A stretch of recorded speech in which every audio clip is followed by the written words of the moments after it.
ہمدو فلسفیانہ انداز میں کہتی، اس بے زبان جانور کے نصیب، سادھو اس کی کھال پر بیٹھیں، شاعر اس کی آنکھوں پر گیت بناویں، دکھیا جل کر کباب۔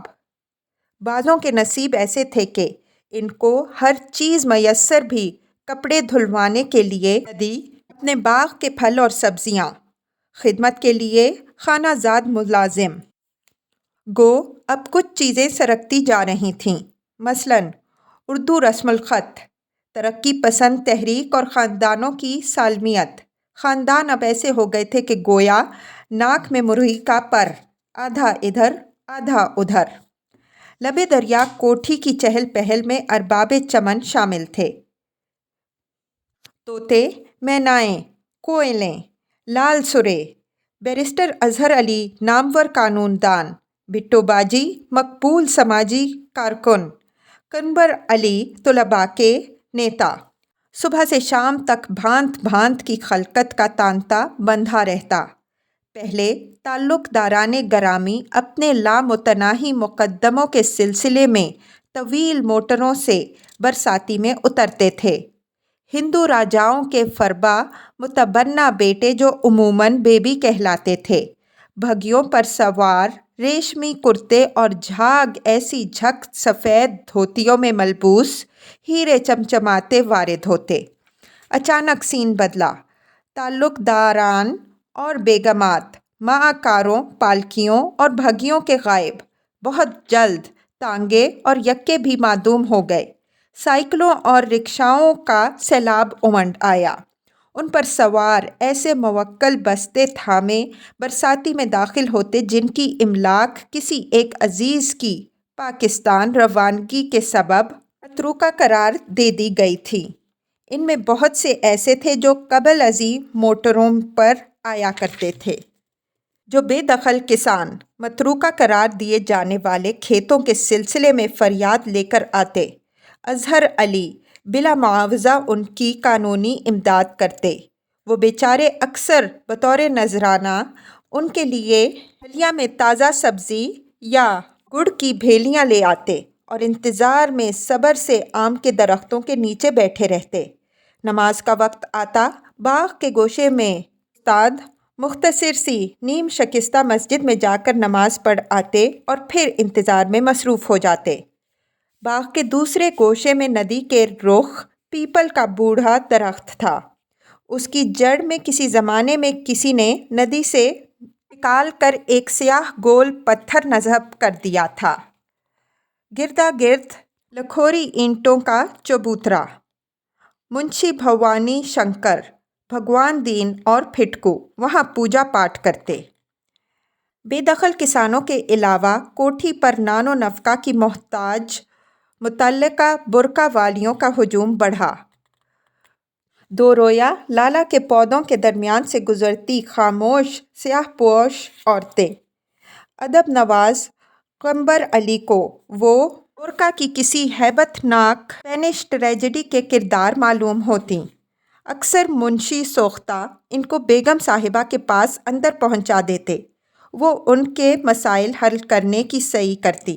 ان بے سہارا عورتوں میں سے چند کی لڑکیوں نے اہل ہنود سے شادی کر لی تھی۔ بھٹو بیگم کے کمرے میں الحمدو استنبولی قالین پر بیٹھ کر حسن دان سامنے رکھے سب کے لیے پان لگاتیں اور اظہار خیال کرتی جاتیں۔ بیگم صاحب، برے کیا کرو، لڑکے گولر کا پھول ہوئے جا رہے ہیں، سب چلے گئے۔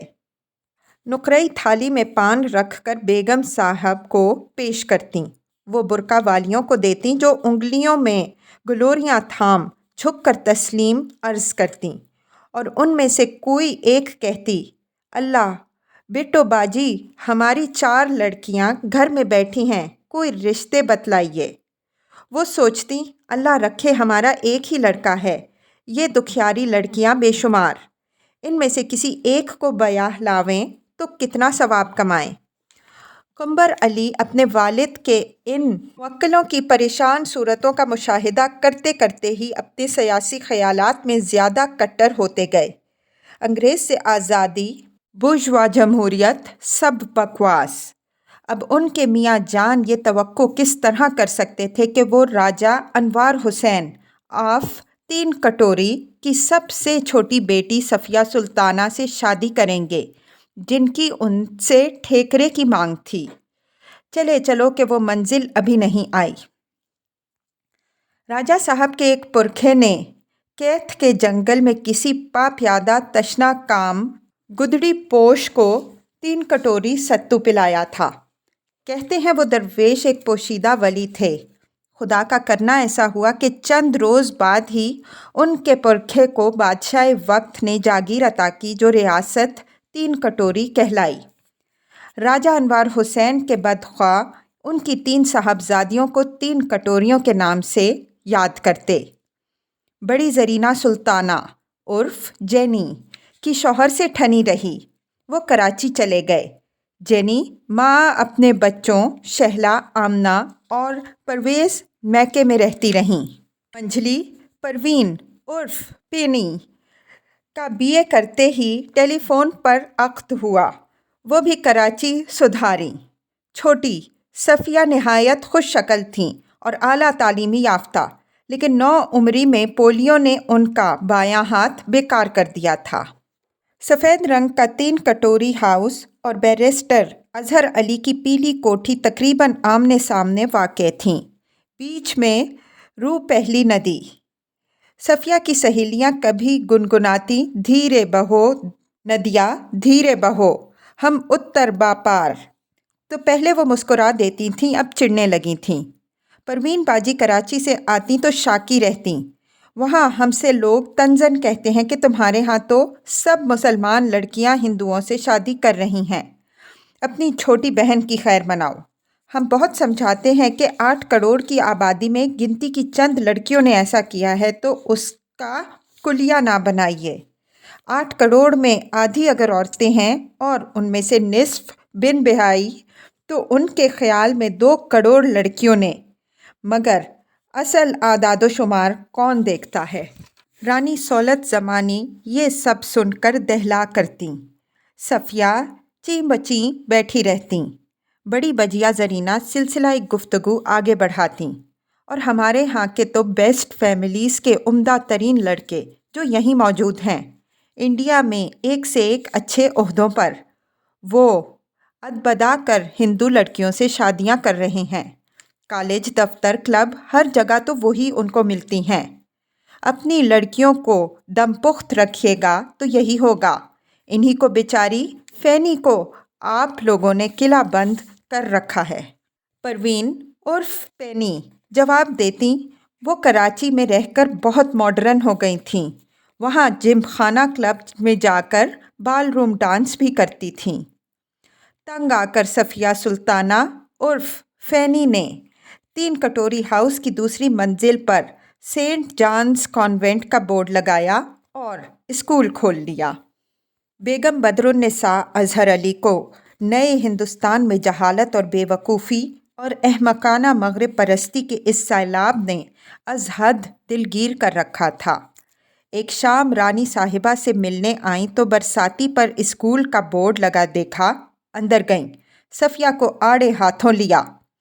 غضب خدا کا بٹیا، تم تو خود سینٹ ایگسٹین کی تعلیم یافتہ ہو، اتنی جاہل ہو گئی، کیا تم کیتھولک نن بن گئی ہو اور یہ خانقاہ قائم کی ہے پوپ آف روم سے اجازت لے کر؟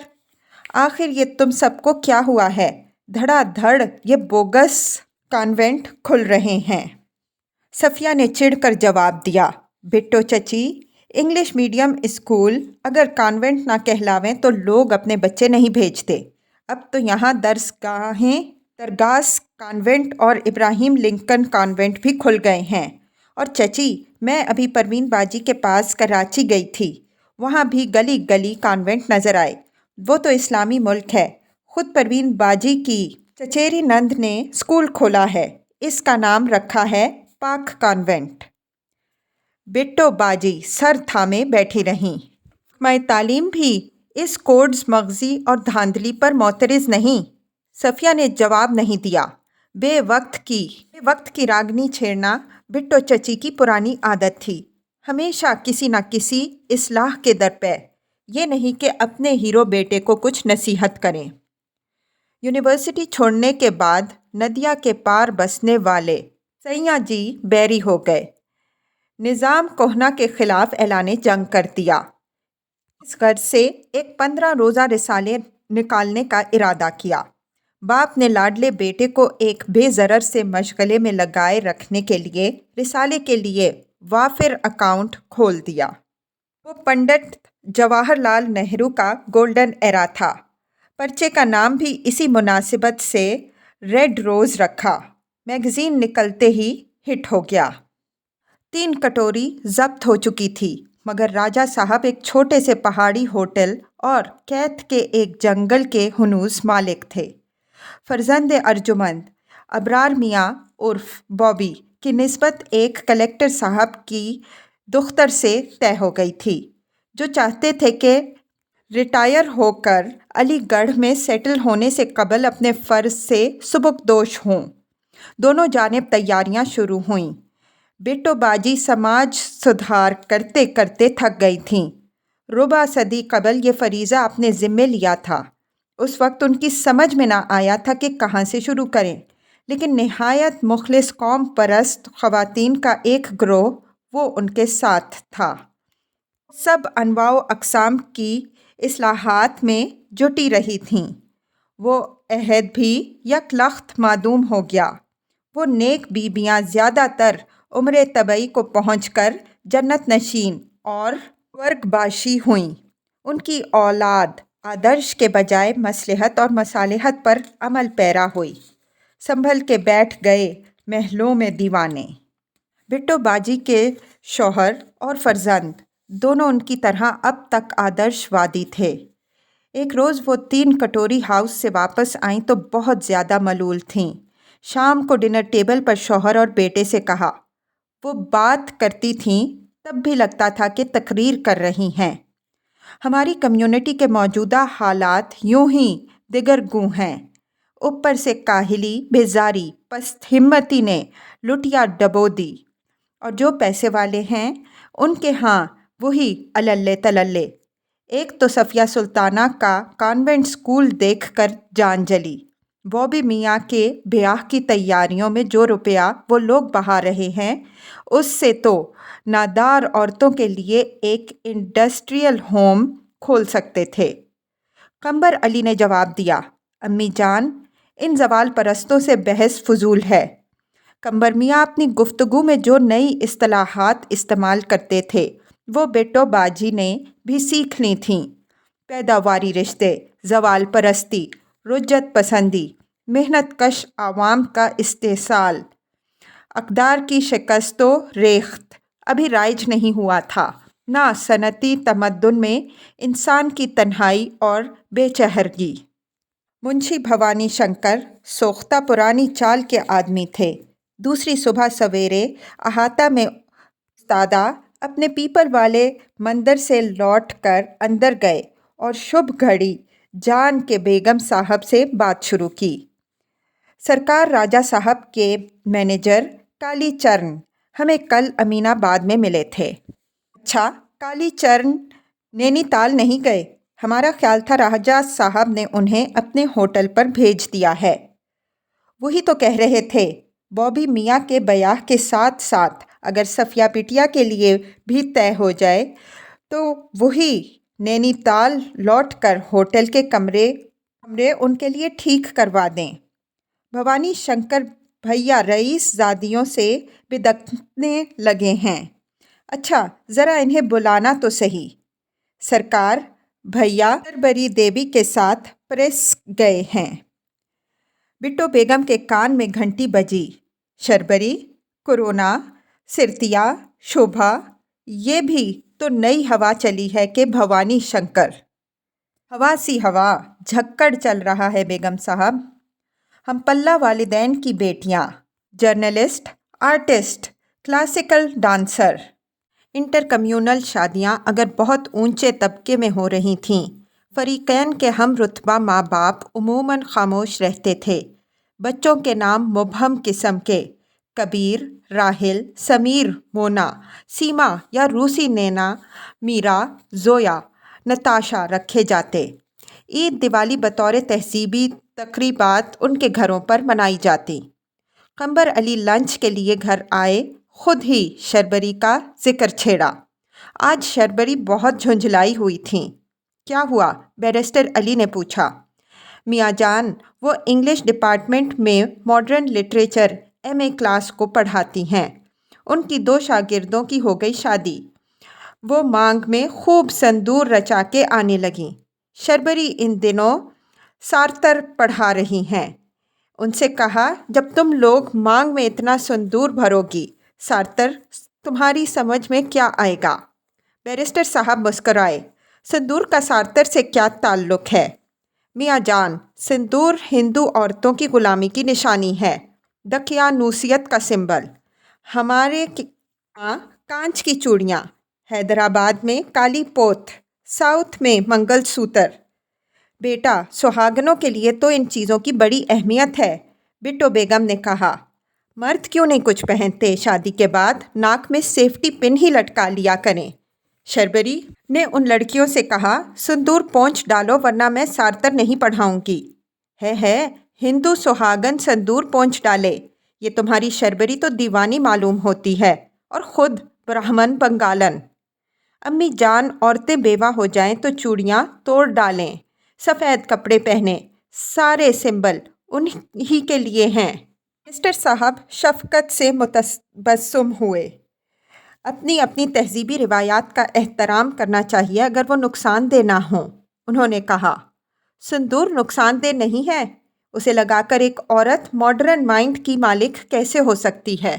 شیخ صاحب بہت محظوظ ہوئے، کھانا ختم کر کے کوٹ چلے گئے۔ بٹو بیگم نے بیٹے سے دریافت کیا، یہ شربری کا چکر کیا ہے؟ وہ جب نروس ہوتے تھے ذرا سا ہکلانے لگتے۔ یہ ہماری کامریڈ ہیں۔ شادی وادی کا کچھ ارادہ ہے؟ قطعی نہیں، جھکی ہے۔ کوئی صحیح الدماغ لڑکی تلاش کریں جو سرخ کانچ کی چوڑیاں پہننے پر اعتراض نہ کرے۔ ضرور، مگر 2 شرطیں ہیں۔ نمبر 1، اعلیٰ تعلیمی یافتہ۔ نمبر 2، غریب گھرانہ۔ نمبر 3، خوبصورت۔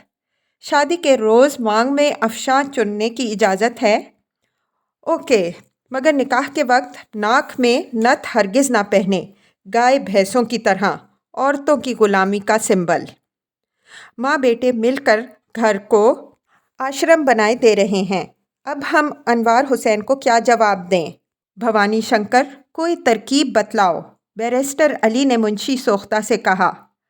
اب سنیے کہ بیگم صاحبہ آج ظفر پور تشریف لے جا رہی ہیں، کسی غریب لڑکی کی تلاش میں۔ یہاں کچھ کمی ہے؟ فرماتی ہیں چیریٹی گھر سے شروع کرنی چاہیے۔ علیمہ بانو بٹو باجی کی بچپن کی سہیلی تھیں، بڑی ہی آفت زدہ۔ ان کی بھی وہی کہانی، شوہر پاکستان فرار ہوئے، وہاں سے طلاق لکھ بھیجی۔ علیمہ بانو نے میٹرک شادی سے پہلے کیا تھا، اب B A B T, school میں نوکری کر کے بیٹی کو ایم اے بی ایڈ کروایا۔ دونوں ماں بیٹیاں قصبہ ظفر پور میں اپنے آبائی کھنڈر کے سالم 2 کمروں میں رہتی تھیں۔ دونوں ماں بیٹیاں قصبہ ظفر پور میں اپنے آبائی کھنڈر کے سالم 2 کمروں میں رہتی تھیں اور ایک پرائیویٹ کالج میں پڑھا رہی تھیں۔ کالج کی مالک اور پرنسپل 150 ماہانہ کی رسیدیں ان سے لیتیں اور 80 روپے دونوں کو تھما دیتیں۔ ظفر پور بٹو بیگم کا میکہ تھا۔ حسب معمول اپنے چھوٹے بھائیوں کے گھر اتریں، علیمہ بانو سے ملنے گئیں، ان سے کچھ گول مول بات کی۔ علیمہ بانو کو اپنے کانوں پر یقین نہ آیا۔ بٹو باجی نے ان کی لڑکی کو اس کے بچپن کے بعد اب دیکھا۔ بہت پیاری شکل کی بچی تھی، بس ایک نقص ضرور تھا، موٹے شیشوں کی اینک نے آدھا چہرہ چھپا رکھا تھا۔ خیر، دھبے تو چاند پر بھی ہیں۔ قمبر علی بھی تو کوئی آئل پینٹنگ نہیں تھے۔ بہن کیا کروں، مسلسل تنگ دستی، بجلی کٹ گئی، لالٹین کی روشنی میں پڑھائی کر کے اس نے اپنی آنکھیں پھوڑ لیں۔ بٹو خاموش رہیں۔ بچی ہر لحاظ سے اچھی تھی، قمبر کی تینوں شرائط پر پوری اترتی تھی۔ علاوہ ازیں غریب گھر کی لڑکی دب کے رہے گی،